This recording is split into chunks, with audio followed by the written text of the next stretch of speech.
Sejam muito bem-vindos a esse novo quadro do automobilismo aqui no canal Flagamer.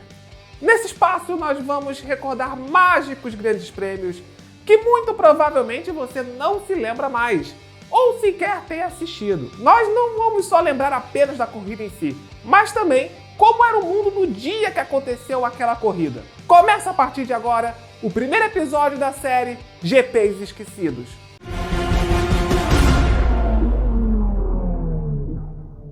A FIA confirma a etapa de Portugal no circuito de Algarve no calendário da Fórmula 1 de 2020.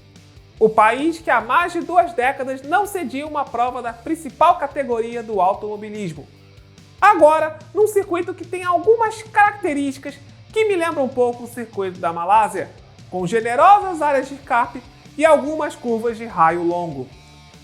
Vocês se lembram quando foi a última vez que Portugal sediou uma corrida de Fórmula 1? Olha, nem existiu o circuito do Algarve, que foi construído em 2008. Foi 22 de setembro de 96, no Autódromo do Estoril. O mundo era muito diferente há 24 anos. Até mesmo o Flagamer. Olha que lindinho o Flagamer era. Cuti-cuti. A começar, nosso presidente era o Fernando Henrique Cardoso, que governava cerca de 157 milhões de brasileiros. Inclusive, neste ano de 1996, era o primeiro ano que estreava as nossas modernas urnas eletrônicas. Na medicina, nós tínhamos grandes estudos muito importantes para a história da ciência, como este que vocês estão vendo aí. A informática estava a todo vapor. Por apenas R$ 69,00, você podia comprar o Grand Prix 2 para correr na pista de Estoril. Se você tivesse um computador de R$ 2.499 para rodar o jogo. Claro, se você fosse classe média alta para comprar um desses, com um salário bem maior do que a super fortuna de R$ 112,00 que a mesada mínima pagava para os trabalhadores. Nos esportes, no mesmo dia do Grande Prêmio de Portugal de Fórmula 1, haveria ainda uma importante partida de futebol entre Cruzeiro e Palmeiras pelo Campeonato Brasileiro. Era uma disputa direta pela liderança do campeonato, ponto a ponto. Um antigo game show flopado que passava na Rede Globo nesta época e que saiu do ar por causa da baixa audiência e também porque 2 pessoas morreram ao tentar imitar a prova. Sabe como é, né? Não tinha R$ 2.568 para comprar o PC e jogar o Grand Prix 2? Então vamos brincar com fogo, né? No vôlei, teríamos o primeiro encontro das meninas do Brasil versus Cuba após as Olimpíadas que aconteceram na cidade de Atlanta pelo Grand Prix de vôlei. Mas o Grand Prix que nos interessa era esse de Portugal. Numa época que os jornais impressos dedicavam mais de meia página para falar de Fórmula 1 e não um tweet de 100 caracteres como hoje em dia, destacava a pole position do Damon Hill por apenas 9 centésimos de segundo em relação ao Jacques Villeneuve. Para que o Hill conquistasse o campeonato com uma etapa de antecedência, bastava chegar à frente de Jacques Villeneuve. Na época, se cogitava até a aposentadoria do Damon Hill e as suas oportunidades seriam com uma conversa com a equipe Jordan, que poderia afetar diretamente o Rubens Barrichello. As chances para o Rubinho continuar na Jordan dependeria da aposentadoria do piloto inglês. A história mostrou que nem o Hill conseguiu a tão sonhada vaga da Jordan e nem o Rubinho. Falando em Rubinho, o piloto largaria na 9ª posição naquela corrida. Estava um sol de rachar no Estoril, 25 graus. Os portugueses que pagaram 1.500 escudos, sim, ainda não existia o euro, estava quase derretendo de tanto calor. Antes da corrida, a torcida portuguesa estava animada, dançando um dos hits da época.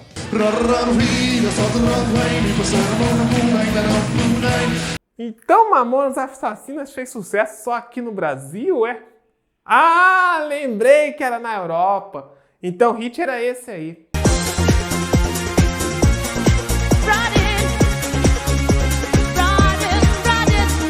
Independente da música que tocava nas arquibancadas do Estoril, vamos ligar a melhor TV da época que podia comprar para vermos o Grande Prêmio de Portugal. Se você está pensando no tubão de 29 polegadas, não! Isto era sonho da classe média baixa da época. Nós estamos falando da TV que apenas o Caco Antibes, que é um personagem icônico do Sai de Baixo, outro sucesso humorístico da TV Globo daquela época, que passaria naquele dia às 11 horas da noite logo após o Fantástico, poderia ter acesso. Essa maravilhosa TV de retroprojeção que mais parecia um móvel e que compramos em 4 suaves parcelinhas de R$ 1.045. Por isso que precisamos de você como membro. Temos planos de membro a partir de R$ 1,99 com benefícios exclusivos. Juntos, vamos superar esse crediário, fetiche sexual de pobre. Essa piada foi enviada pelo Caco Antibes. Olha a musiquinha clássica de abertura do Hans Donner. Ele deve ter pressionado o botão turbo do 486 para renderizar essa intro. Narração Kleber Machado. Povo que não conhece a sua história está condenado a repeti-la, né, Rede Globo? Nessa época, a Williams era uma equipe top, tanto que já havia conquistado o campeonato de construtores daquele ano com etapas de antecedência. Era um planeta paralelo. O Schumacher largava na 4ª posição. Vamos ficar de olho no que o jovem piloto alemão da Ferrari poderia aprontar. Na largada, Hill larga muito bem. Jacques Villeneuve, ou melhor dizendo, driver Williams, não teve uma boa largada e despenca para 4º lugar. Alesi foi para 2º e Schumacher ficou em 3º. Já o representante português Pedro Lamy ficou no grid de largada para a decepção da torcida. Damon Hill começava muito bem a corrida, abrindo uma boa distância nas primeiras voltas. Em menos de 10 voltas, já tinha 7 segundos de vantagem do Jean Alesi, que conseguia se distanciar do Schumacher e do Villeneuve, que se encontrava preso atrás do ritmo do piloto alemão. Estoril era uma pista muito difícil de passar. Apesar da reta principal um bocado longa, as curvas de média velocidade e a chicane gancho dificultava qualquer possibilidade de colocar o carro de lado para tentar uma ultrapassagem. Às vezes você tinha que forçar um pouco dentro do misto se você quisesse ganhar posição. E Jacques precisava dessa ultrapassagem em cima do Schumacher se ele ainda quisesse sonhar com as chances de título. Panis foi o primeiro a parar nos boxes. A expectativa é que alguns pilotos fizessem 2 paradas, enquanto outros iriam partir para a estratégia de 3 paradas nos boxes. O consumo de pneus na pista de Estoril era bastante alto.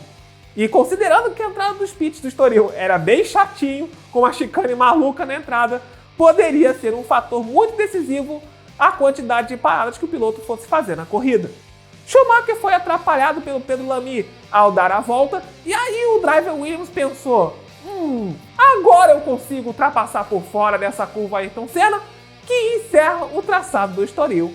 E aí foi, Jacques Villeneuve conseguiu a ultrapassagem. Enquanto isso, após quase abrir 15 segundos de distância, o Damon Hill para nos boxes pela primeira vez. Em seguida, Villeneuve e Schumacher pararam juntos pela primeira vez. Os líderes, exceto o Alesi, estão com pinta de ir para uma estratégia de 3 paradas. O Kleber Machado, desde a década de 90, já tinha uma tendência meio doida de narrar uma corrida imaginária, enxergando uma prova completa de variações. Fica uma corrida repleta de variações, uma corrida bonita, os pilotos andando forte na pista, as equipes trabalhando bem nos boxes. Sendo que nós tivemos apenas uma ultrapassagem até aqui mostrada na televisão, sendo que apenas havia aberto a janela dos boxes e nós tínhamos o líder virtual e tudo voltaria ao normal após todo mundo parar nos boxes. Depois de 4 voltas apenas, o Alesi resolve enfim parar, atropelando a zebra da chicane e quase batendo no muro, já que percebia que estava perdendo muito tempo em comparação ao Hill. Após a bagunça dos pits, Villeneuve pula para o 2º lugar, o que aumenta as suas chances de se manter vivo neste campeonato. Só bastava tirar a distância em relação ao Hill, que era por volta de 9 segundos na volta 25. Na década de 90, ao contrário de hoje, a transmissão tinha um péssimo hábito de filmar apenas os primeiros colocados da corrida, o que deixava a experiência para o telespectador alheio a prováveis disputas nas posições intermediárias, quando muito mostrava a distância entre os 6 primeiros colocados. Então era muito comum mostrar a ultrapassagem do líder em cima de retardatários. Explica-se o hábito de certos narradores de apenas narrar a disputa que valem a liderança. Apenas aos 50 minutos de corrida que mostraram a primeira batalha por posições intermediárias entre os 2 carros da McLaren, com o Rubinho à frente na Jordan na 7ª posição. E perceba como o Hakkinen sofria para passar o seu companheiro de equipe nessa pista. Lembrando que essa disputa valia nada, uma vez que em 96 apenas os 6 primeiros colocados pontuavam. Um momento mais para frente, por exemplo, notaremos uma McLaren sem bico, mas não vimos na transmissão ao vivo como ele perdeu o bico, até porque era melhor filmar o líder passando os retardatários, enquanto Coulter e Hakkinen se matavam na gancho. Enquanto isso, aquela distância que eu havia falado que era de 9 segundos que o Villeneuve tinha que retirar, desabava para 4 segundos, enquanto o Hill fazia a sua segunda parada nos boxes. Villeneuve pararia na volta seguinte, junto ao Schumacher. Como naquela época havia o reabastecimento, as trocas de boxe costumavam ser por volta de 7 a 9 segundos, o que na Fórmula 1 atual seria um verdadeiro desastre. Na volta dos boxes, repare como Villeneuve conseguiu se aproximar, abaixando para casa de 2,5 segundos. Enquanto isso, nosso querido Kleber Dory Machado ataca novamente. O Grande Prêmio de Portugal vai se mostrando uma das melhores provas da temporada de 96. Ele definitivamente esqueceu do GP de Mônaco de 96, que só sobrou 3 carros. Na volta 38, Villeneuve já estava a menos de 1 segundo do Damon Hill. Lembrando que nós estávamos há 14 anos da criação da asa móvel. Ou seja, ele tinha que contar apenas com o puro vácuo para tentar passar o seu companheiro de equipe. A torcida do Damon Hill preocupada nas arquibancadas do Estoril. Rimou. John Newhouse pensava de uma forma: como eu posso passar o Damon Hill naquela apertada pista de Portugal? Quem sabe se ele jogasse uma casca de banana na pista? Ele precisava daquela vitória para adiar a decisão do campeonato. Enquanto isso, outra disputa acontecia na 3ª posição, entre Jean Alesi e Michael Schumacher, enquanto o coitado do Rubinho atolou na brita e teve que abandonar a corrida. Porém, nos boxes, Schumacher antecipa a parada e consegue passar o Alesi. Ferrari trabalhar melhor como trabalha, ele vai sair na frente do Alesi. Consegue o seu objetivo, Schumacher. Que emoção! Falando em emoção, perto da volta 50, o líder da corrida já tinha uma distância de 50 segundos do terceiro colocado. Mas antigamente todo mundo andava junto, com muita disputa. E a nova casa ficou realmente na ameaça. Não conseguia mais obter o mesmo ritmo e tentar sequer ultrapassar o Hill. Mas após a 3ª parada, um pit mais rápido de Villeneuve permitiu que voltasse à frente de Damon Hill. Nessas condições, o piloto britânico teria 9 pontos de vantagem, adiando a disputa para a etapa final do campeonato, que seria em Suzuka. E o Brasil vivia uma urucubaca feia na Fórmula 1 na década de 90. Não só o Rubinho tinha já abandonado a prova, mas o brilhantíssimo piloto Pedro Paulo Diniz tocou no outro carro, rodou na brita e abandonou a corrida. E tem gente que reclama da falta de pilotos brasileiros hoje, né? E quem disse que não tínhamos um Verstappen na Fórmula 1? Nessa época, o pai do Max, que era o Jos Verstappen, corria. Ou melhor, detetizava o mosquito da dengue com esse fumacê saindo atrás do seu carro da Footwork. E o Hill apertou o botão F para a disputa pela vitória e deixou o driver Williams abrir vantagem para uma vitória tranquila do Grande Prêmio de Portugal, largando lá de quarto com uma vantagem de 19 segundos para o Schumacher, encerrando o pódio a 53 segundos atrás do líder, numa corrida com pouquíssimas ultrapassagens, com o momento do Villeneuve passando o Schumacher por fora, que ficou na história, mas que eu acredito que poucos ainda se lembram. E mais, sem a patrulha da corrida chata reclamando no bate-papo da UOL na internet de escada. Ricardo Rosset foi o único brasileiro a completar a prova em 14º, a 3 voltas do líder. Era uma época que o pódio ainda passava na TV aberta, até porque o Brasil inteiro estava ansioso para ver o programa que seguiria a Fórmula 1 naquele dia, que era o desenho do Aladdin. Você quer saber por que Portugal havia ficado de fora da Fórmula 1? Clica acima no Por Dentro dos Circuitos no Autódromo do Estoril, que eu já expliquei essa história. Espero que vocês tenham gostado muito dessa volta no tempo e nos vemos no próximo vídeo. Não esqueça do seu like e de se inscrever no canal, que temos vídeos todos os sábados. Siga o Flagame também nas outras redes sociais para conteúdo exclusivo. Um grande abraço para você e até a próxima!